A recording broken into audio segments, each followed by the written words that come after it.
Healthy and tasty ஃபுட்ஸில் நாம் இன்றைக்கி பார்க்க போகிற ரெசிபி ராகி நூடுல்ஸ். குழந்தைங்க எல்லாருக்குமே நூடுல்ஸ்னால் ரொம்பவே ஃபேவரட், விரும்பி சாப்பிடுவாங்க. நாமளே குழந்தையாக இருக்கும்போது நூடுல்ஸ் ரொம்பவே விரும்பி தான் சாப்பிடுவோம். ஸோ இந்த நூடுல்ஸ் நான் இன்றைக்கி ராகி வச்சு ரொம்பவே ஹெல்த்தியாக பண்ண போகிறேன். இது ரெடிமேட் ராகி நூடுல்ஸ். இது ஃபாக்ஸ்டெயில் மில்லட் நூடுல்ஸ். பாருங்கள் இது எப்படி இருக்குது. ஸோ இது எம்ஆர்பி 50 rupees. நான் இதை 40 rupeesக்கு வாங்கினேன். நம்ம ஸ்டோர் பாட் இன்ஸ்டன்ட் நூடுல்ஸ்லாம் இருக்கு இல்லையா, மேகி, இப்பி அந்த மாதிரி அதெல்லாம் வாங்கி செஞ்சு தரத்துக்கு பதிலாக இந்த மாதிரி செஞ்சு கொடுத்தோன்னா ரொம்பவே குழந்தைங்களுக்கு ஹெல்த்தியாக இருக்கும். அதே சமயத்தில் இது ஜஸ்ட் ஒரு 15 minutesல எப்படி குயிக்காக பண்ணுறதுன்னு நான் சொல்லித்தரேன். ஸோ இப்போ தண்ணியில் கொஞ்சம் உப்பு, கொஞ்சம் எண்ணெய் ஆட் பண்ணிவிட்டு நம்ம இந்த நூடுல்ஸை ஆட் பண்ணிடலாம். இந்த நூடுல்ஸ் வெந்துட்டுருக்கு இல்லையா, அந்த சமயத்துலேயே நம்ம வெஜிடபிள்ஸ் இங்கிலீஷ் வெஜிடபிள்ஸ் எது வேணால் ஆட் பண்ணலாம். குயிக்காக வைக்கக்கூடியது அதெல்லாம் பொடியாக கட் பண்ணி வச்சுக்கலாம். இந்த பேக்லேயே மசாலாவும் கொடுத்துருக்காங்க, வேணும்னா அதை ஆட் பண்ணிக்கலாம். இல்லைனா நம்ம ரெகுலராக வீட்டில் இருக்க மசாலாவே கூட ஆட் பண்ணியும் பண்ணலாம். ஸோ இந்த வெஜிடபிள்ஸ்லாம் நான் இது கொதிச்சுட்டு இருக்கும்போது கட் பண்ணிட்டேன். பெப்பரும் ஃப்ரெஷ்ஷாக எடுத்து கொஞ்சம் கிரைண்ட் பண்ணி வச்சுட்டேன். மசாலாலாம் என்ன வேணுமோ அதெல்லாம் எடுத்து வச்சுட்டேன். பாருங்கள், இந்த மாதிரி கட் பண்ணால் கட் ஆகிற ஸ்டேட் இருந்துச்சுன்னா நூடுல்ஸ் வந்துருச்சுன்னு அர்த்தம். நம்ம இதை வடிச்சிடலாம். ஜஸ்ட் ஒரு 5 to 7 minutes எடுக்கும், அவ்வளோதான் இது வேகிறதுக்கு. அதுக்குள்ளே வெந்துடும்.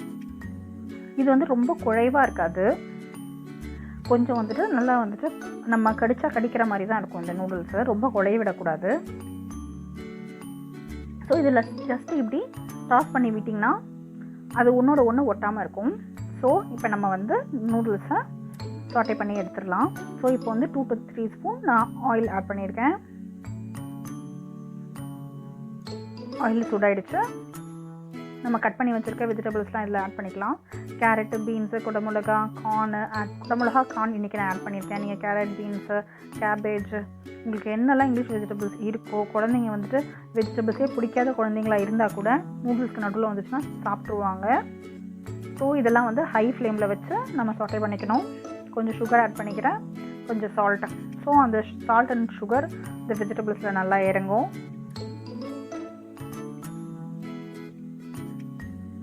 ராகி நூடுல்ஸ்க்கு ரெகுலராக நம்ம நூடுல்ஸ்க்கு போடுறத விட கொஞ்சம் மசாலா கொஞ்சம் ஜாஸ்தியாக போட்டோன்னா அந்த மசாலா நல்லா அந்த நூடுல்ஸில் இறங்கும். பெப்பர், கரம் மசாலா ரெண்டும் ஆட் பண்ணுறேன். ஸோ இப்போ நம்ம மிக்ஸ் பண்ணி கொடுத்துடலாம்.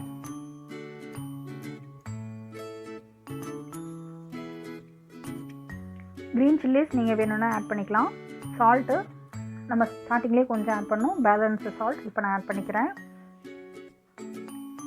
சோயா சாஸ் ஜஸ்ட் ஒரு 1/4 teaspoonலேருந்து ஒரு 1/2 teaspoon வரையிலும் அவ்வளோதான் ஊற்றுறேன். ஸோ அந்த நூடுல்ஸ் வேக வச்சோம் இல்லையா, அந்த தண்ணி ஒரு 1/4 tumbler ஆட் பண்ணிக்கிறேன். ஸோ அந்த சாஸை நல்லா அது நூடுல்ஸில் மிக்ஸ் ஆகிறதுக்கு ஈஸியாக இருக்கும். ஸோ இப்போ நூடுல்ஸ் ஆட் பண்ணிக்கிறேன். கொஞ்சம் நம்ம அந்த நூடுல்ஸ் வேக வச்ச தண்ணியோ இல்லைனா ஹாட் வாட்டரோ இல்லைனா கொஞ்சம் மில்க்கோ ஏதோ ஒன்று ஆட் பண்ணோன்னா இந்த நூடுல்ஸ்க்கு அது எக்ஸ்ட்ரா டேஸ்ட் கொடுக்கும். கொஞ்சம் ரொம்ப ட்ரையாக இல்லாமல் கொஞ்சம் நமக்கு நூடுல்ஸ் சாஸியாக இருக்கும். ஸோ கொஞ்சம் இதில் சுகர் ஆட் பண்ணிக்கிறேன். ஸோ இது நல்லா நம்ம டாஸ் பண்ணி விடணும். ஃப்ளேம் ஹை ஃப்ளேமில் இருக்கணும். சூடாக இருக்கும் போதே தான் நம்ம யூஸ்வலாக இதை டாஸ் பண்ணணும். ஸோ இப்போ வெஜிடபிள்ஸ் கட் பண்ணுற டைம்லேயே அந்த நூடுல்ஸ் வைக்கிற டைம்லேயே நம்ம வெஜிடபிள்ஸ் கட் பண்ணிட்டோம். ஸோ தென் இதை நம்ம ப்ரிப்பேர் பண்ணுறதுக்கு இன்னொரு 5 minutes ஆச்சு. டோட்டலாக 15 minutes ஆச்சு. 7 minutes, ஒரு 7 minutes மேக்ஸிமம் ஒரு 15 minutesல நமக்கு இந்த நூடுல்ஸ் ரெடி ஆயிடுச்சு. நம்ம வேணும்னா டொமேட்டோ சாஸ் ஆட் பண்ணலாம். இல்லைனா நம்மக்கிட்ட சோயா சாஸ் வீட்டில் இல்லைன்னா சோயா சாஸ் கூட நம்ம போடாமல் பண்ணாலும் இந்த நூடுல்ஸ் டேஸ்டியாக தான் இருக்கும். நம்ம கொஞ்சம் சுகர் ஆட் பண்ணுறோம் இல்லையா, அதனால அந்த டேஸ்ட் கிடச்சிடும். இந்த வீடியோ பிடிச்சதுன்னா லைக் பண்ணுங்கள், உங்கள் ஃப்ரெண்ட்ஸ் கூட ஷேர் பண்ணுங்கள், மறக்காமல் நம்ம சேனலை சப்ஸ்கிரைப் பண்ணுங்கள். தேங்க்யூ.